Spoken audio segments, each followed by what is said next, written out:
భారతదేశం అనేక శతాబ్దాలుగా సనాతన జ్ఞానం మరియు విజ్ఞానం యొక్క కేంద్రంగా ఉంది. అన్ని రంగాలలో అగ్రగామి దేశంగా పరిణమించుకుంది.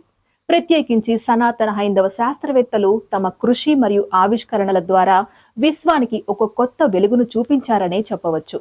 ఆయుర్వేదం నుండి ఖగోళ శాస్త్రం వరకు, గణిత శాస్త్రం నుండి లోహ శాస్త్రం వరకు అనేక రంగాలలో భారతీయ శాస్త్రవేత్తలు చేసిన కృషి ప్రపంచంలో ప్రసిద్ధి పొందింది. మన పూర్వీకులు చేసిన విజ్ఞాన వికాసం, ఆవిష్కరణలు మరియు సాహిత్య రచనలు మనకు ఒక వెలుగు మరియు దారిని చూపిస్తాయి. వీరి కృషి మరియు రచనలు ప్రపంచం మొత్తం మీద అమూల్యమైన ఔన్నత్యాన్ని కలిగి ఉన్నాయి. ఇప్పుడు మనం ఇక్కడ కొంతమంది సనాతన హైందవ శాస్త్రవేత్తల గురించి మరియు వారి రచనల గురించి తెలుసుకుందాం. ముందుగా మహర్షి సుశ్రుత. ఈయన శస్త్రచికిత్సలో ప్రముఖుడు. ఆయన రచించిన సుశ్రుత సంహిత శస్త్రచికిత్సలు మరియు వైద్య విధానాల గురించి విపులంగా వివరించింది. ఆర్యభట్ట గణిత శాస్త్రంలో మరియు ఖగోళ శాస్త్రంలో ప్రముఖుడు. ఆయన రచించిన ఆర్యభట్టీయ గ్రంథం గణితం మరియు ఖగోళ శాస్త్రంలో విపులంగా వివరించబడింది. మహర్షి చరకుడు ప్రాచీన ఆయుర్వేద వైద్య శాస్త్రంలో ప్రసిద్ధుడు. ఆయన రచించిన చరక సంహిత ఆయుర్వేద వైద్య విధానాల గురించి వివరించింది.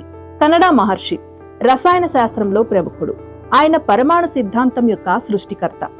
నాగార్జున రసాయన శాస్త్రంలో ప్రసిద్ధుడు. ఆయన రచించిన రసరత్నాకర రసాయన శాస్త్రం మరియు వైద్య విధానాల గురించి వివరిస్తుంది.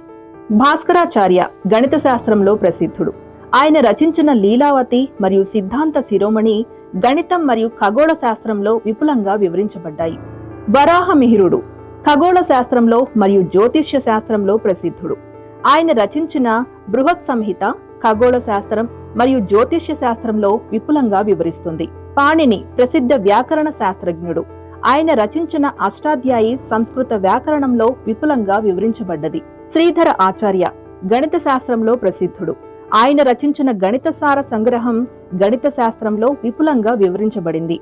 వాగ్భట్ట ప్రసిద్ధ ఆయుర్వేద వైద్య శాస్త్రపరుడు. ఆయన రచించిన అష్టాంగ హృదయం ఆయుర్వేద వైద్య విధానాల గురించి విపులంగా వివరించబడింది. మనం సనాతన హైందవ శాస్త్రవేత్తల కృషి మరియు ఆవిష్కరణల గురించి పొందే ప్రేరణ అపారమైంది. ప్రతి ఒక్కరి కృషి మనకు ఒక ప్రేరణగా నిలుస్తోంది.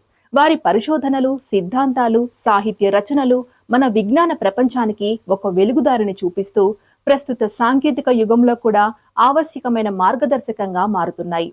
మన శాస్త్రవేత్తల కృషి వల్ల మనం ప్రేరణ పొందుతూ ప్రపంచంలో మరింత ముందుకు సాగేందుకు స్ఫూర్తిని పొందాలి. వారి ఆవిష్కరణలు, విజ్ఞానాన్ని అర్థం చేసుకుని మనం కూడా సమాజానికి, ప్రపంచానికి మంచి చేయడానికి కృషి చేయాలి. విన్నారు కదా, ఈరోజు మనం ప్రాచీన శాస్త్రవేత్తల గురించి, వారి రచనల గురించి కొన్ని విషయాలు తెలుసుకున్నాం. వచ్చే ఎపిసోడ్లో మరో కొత్త టాపిక్తో మళ్ళీ కలుద్దాం. అప్పటి వరకు చూస్తూనే ఉండండి రుద్ర టీవీ.